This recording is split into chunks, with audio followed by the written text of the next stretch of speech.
Hello, you guys. Today we're going to talk about conditional statements. So you'll need to get out your guided notes and turn to the page that says conditional statements.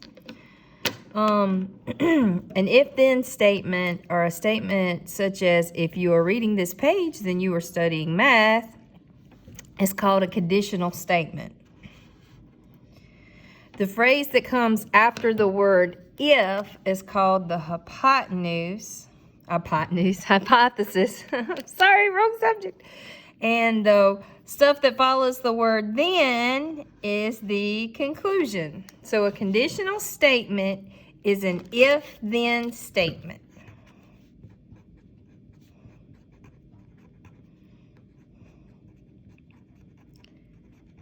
The part that follows the word if is the hypothesis, and the part that follows the word then is the conclusion. So let's look at this example. It says, underline the hypothesis and circle the conclusion of the following if-then statement, or conditional statement. It says, if you go to the Caribbean, then you can see oysters climb trees. So the hypothesis is the part that follows the word if. So if you go to the Caribbean, then the part that follows the word then is the conclusion. You can see oysters climb trees. Okay, let's look at the next couple. It says, if you watch an ant in the morning, then you will see it stretch when it wakes up. So the hypothesis would be if you watch an ant in the morning, and then the conclusion would be the part that follows the word then you will see it stretch when it wakes up. All right, why don't y'all try the next one by yourself? La-da-doo-doo-doo-doo. You got it? Okay. If you have licked the stamp, then you have consumed 1/10 of a calorie doing so. I can think of so many better ways to consume calories than licking a stamp, but okie dokie. If you have licked a stamp, then you have consumed 1/10 of a calorie doing so. I mean, this is pretty basic, right? All right, let's look at the next part. It says, write the following statement in if-then form, then underline the hypothesis and circle the conclusion. So they're giving us a sentence and we have to change it into a conditional statement. So let's look at this sentence. It says, you receive a pizza with 12 coupons. So how can we change that into an if-then or conditional statement? So you got to have 12 coupons to get a pizza. So I would say, if you have 12 coupons, then you receive a pizza. Okay? All right, so let's flip over to the next part. And we're going to talk about what a converse, inverse, and contrapositive are. So there is a song that goes with these things, but we're taking conditional statements and we can write the converse, the inverse, and the contrapositive of that statement. And that is called a related conditional because we changed some stuff. And we're going to do one and then do all the changing. But here's the little song. I'm not going to sing it because that would be torture. Let me zoom out here. But it just helps you remember what to do for each different form.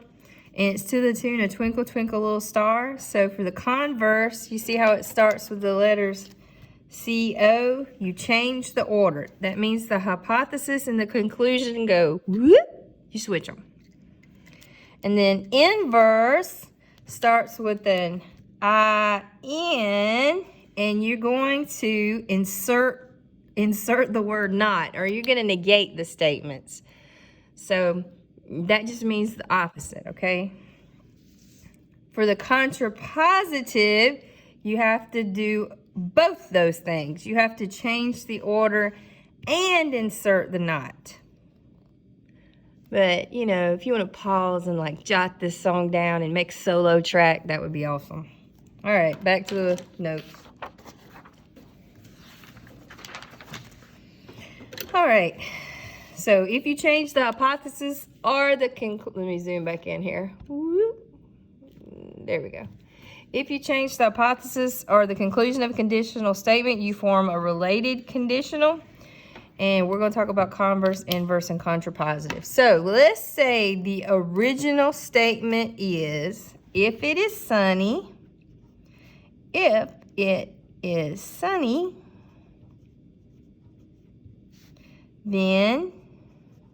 it is hot. Okay? And remember from before with our statements, this would be our P implies Q. If it is sunny, then it is hot. It is sunny would be P. It is hot would be Q. All right, so for the converse, we're going to change the order. So instead of P implies Q, it's going to be Q implies P. So we're going to switch. Here is my P. Here is my Q. And I'm going to switch those. Let me use a different color instead of the same color, which is not at all helpful. There we go. Okay. So if this time we're going to put it is hot, then it is sunny. We just switched them. You switched the hypothesis and the conclusion. Now, for the inverse, going back to the original, we're going to insert not. Or remember that word I used, negate. We're going to negate P, and that's going to imply negate Q. Okay? So, it is sunny. If I negate that statement, that would be it is not sunny. And it is hot. If I negate that statement, that would be it is not hot. So, if it is not sunny, then it is not hot. Some of you are wondering, could you just use the word isn't? I'm cool with that. All right, and then for the contrapositive, you put these things together. You're going to flip it and negate it. Okay? So, not Q will imply not P. So, it's kind of like we're going to take this statement and switch the hypothesis and the conclusion. So, if it is not hot, then it is not sunny. And you guys, this isn't tough. You just got to remember what to do. Converse, switch them. Inverse, don't change the order. Just opposite, opposite. Contrapositive, switch it and negate it. All right, let's look at this example.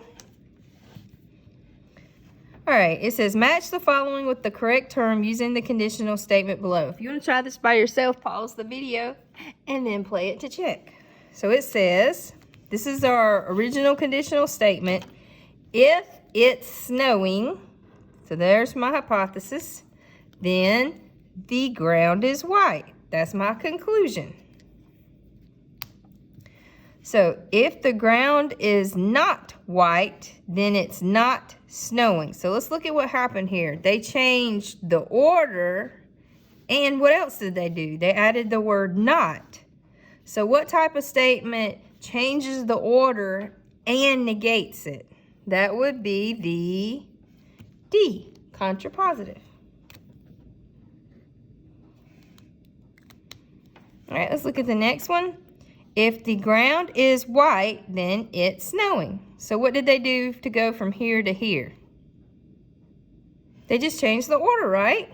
So what would that be? Which one just changes the order? Right, B, the converse. Let's look at the next one.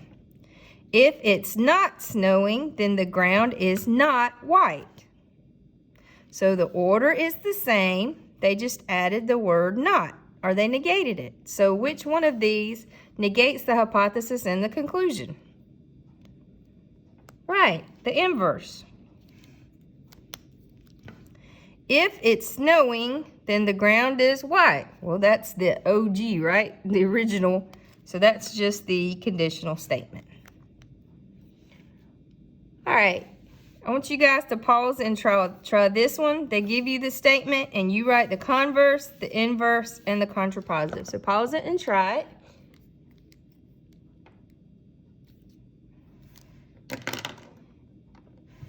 All right, let's go over it, assuming that you have completed the problem. So this is my hypothesis. This is my conclusion. So for the converse, I changed the order. CO, change the order. So if you get a diploma,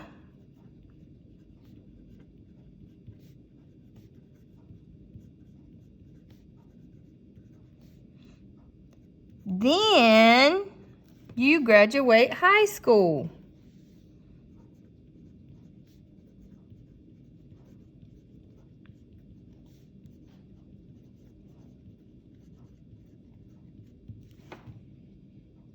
All right, let's look at the next one. They want us to find the inverse, so you go back to the original statement and you're going to add the not. Insert the not, IN.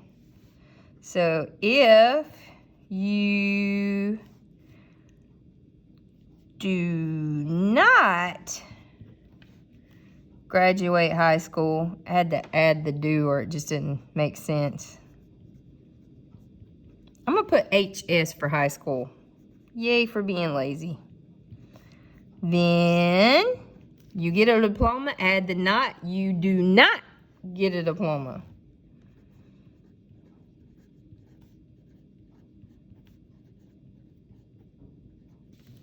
Squeeze it in there. All right. All right, let's look at the last line. Now for the contrapositive, remember, you could take the inverse and then switch the order, or you could take the converse and negate. But either way, from the original, you have to switch and add the nots. So, if you do not get a diploma, if you do not get, a diploma, then you do not graduate high school. Do not, I wrote that all together, looks like a weird do not. Then you do not graduate high school. All right, I gotta, that's driving me crazy. I've invented a word.